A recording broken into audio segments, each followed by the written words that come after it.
하지만 점점 나이가 들어감에 따라 피부 처짐 정도가 더 심해지고 따라서 시술로는 감당하기 어려운데요. 결국 남는 피부를 절제해주는 절개 리프팅이 유일한 답이 될 수밖에 없습니다. 아무래도 레이저 같은 시술 여러 번 하는 것보다는 절개 리프팅 한 번의 효과가 더 클 수밖에 없죠. 오늘은 우리 얼굴에서 하안면부, 즉 팔자주름, 볼처짐, 턱선 처짐 등을 개선할 수 있는 수술법에 대해서 이야기해보죠.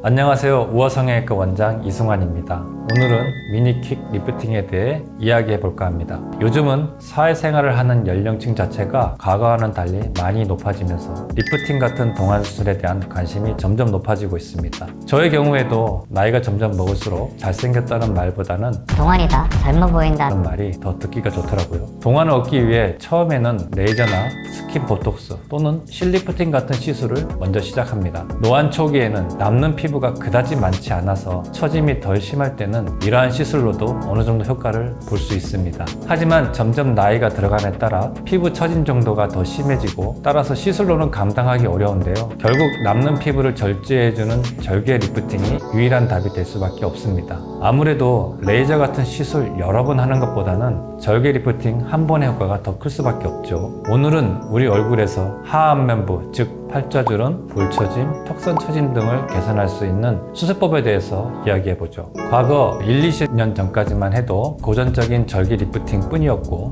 이건 절개 범위도 넓고 회복 기간도 길며 비용도 만만치가 않습니다.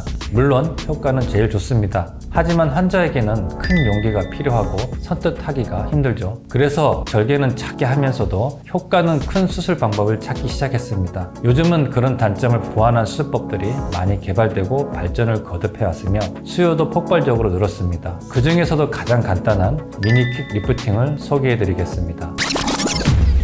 미니킥 리프팅은 시술만으로는 효과가 미미한 환자분들, 특히 윤곽 수술 후에 볼 처짐 등의 부작용을 겪고 있는 환자분들에게 아주 적합한 가장 간단한 절개 리프팅 수술법입니다. 미니킥 리프팅은 축두부 헤어라인 안쪽에 2-3cm 정도 절개를 한 후 남는 피부와 연부 조직, 근막 등을 제거하고 위로 당겨 봉합해주기 때문에 수술 후에도 흉터가 잘 안 보인다는 큰 장점이 있습니다. 또한 수술 시간이 30분 정도로 매우 짧고 수술 후에도 붓기나 통증이 거의 없으며 수술 후 드레싱이 매우 간단하고 수술 다음 날에도 일상으로 복귀가 가능합니다. 물건을 고를 때 흔히 가성비라는 단어를 즐겨 사용합니다. 즉 가격 대비 성능을 말하는 것인데요. 미니킥 리프팅이야말로 가성비 최고의 리프팅 수술이라 할 수 있습니다. 비용뿐만이 아니라 수술 부담은 적으면서 효과는 뛰어나다고 할 수 있습니다. 팔자주름, 볼처짐, 턱선 처짐이 고민이지만 절개 리프팅이 부담이신 초보 리프팅 환자분들에게 적극 추천드립니다.